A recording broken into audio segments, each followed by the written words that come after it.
dimuqraadi baynu nahay xisbiyaynu nahay muranka ugu jiraya doodu way jiraysaa laakiin waxaynu u baahannahay inaynu iska waanino waxa la yidhaha waargartaada sheego oo turxaan la-aan sheego marka anigu madaxweynaha ahay qaranka udhexeeya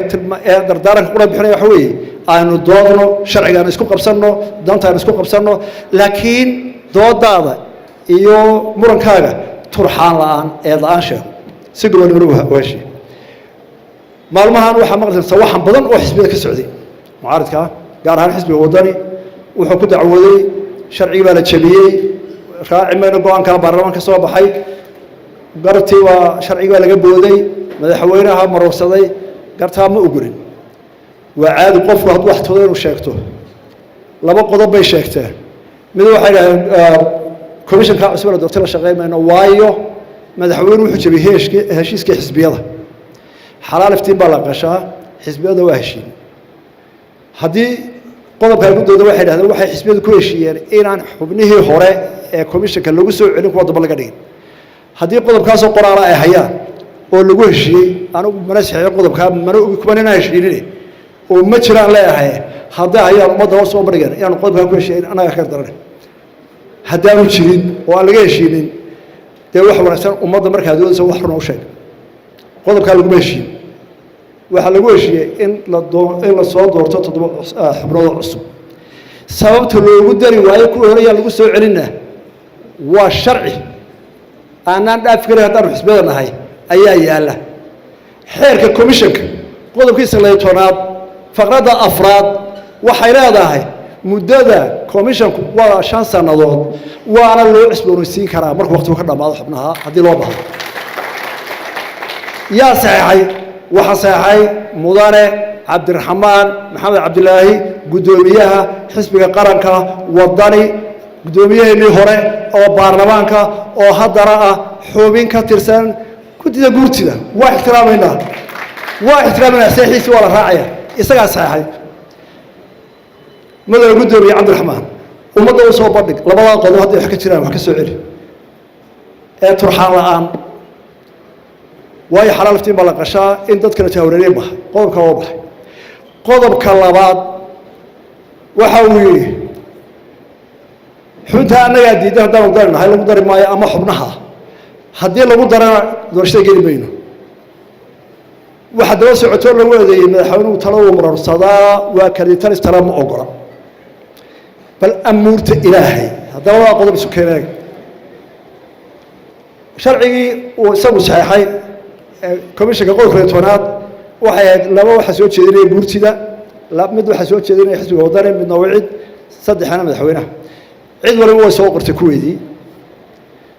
midna arrintiisa ku faragelin xisbiga wadani ku keenay waan gudbiyey wicid ku keenay waan gudbiyey guurta labadoodna waan gudbiyey saddexdii aniga aylan qotana waan ku daray waxa jira shuruudo lagu qiyaaso haddaan qaldamo anugu oo ama u bareero anoo danteeda riixanaya ama biniaadmaan qaldama waxa iga dambeeya laba isbaaro guddida hoose baarlamaanka iyo goloweynaha baarlamaanka oo 280 qof waa la gudbiyey intiiba waa mareen waa doodeen wadani inay arrintaasi qalad tahay guddidii baarlamaanka way sii daysay baarlamaankiina wuu codeeyey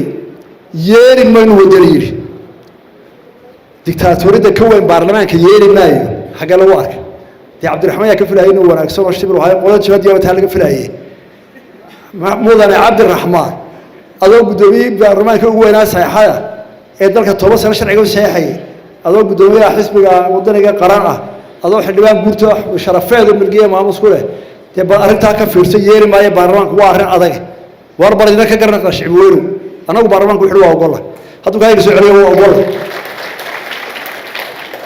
labada qodob gartaa ayaan cadeynayay oo midii hadda ka cadeynayay wixii ka soo noqdana waynu arki doonaa waxaan leeyahay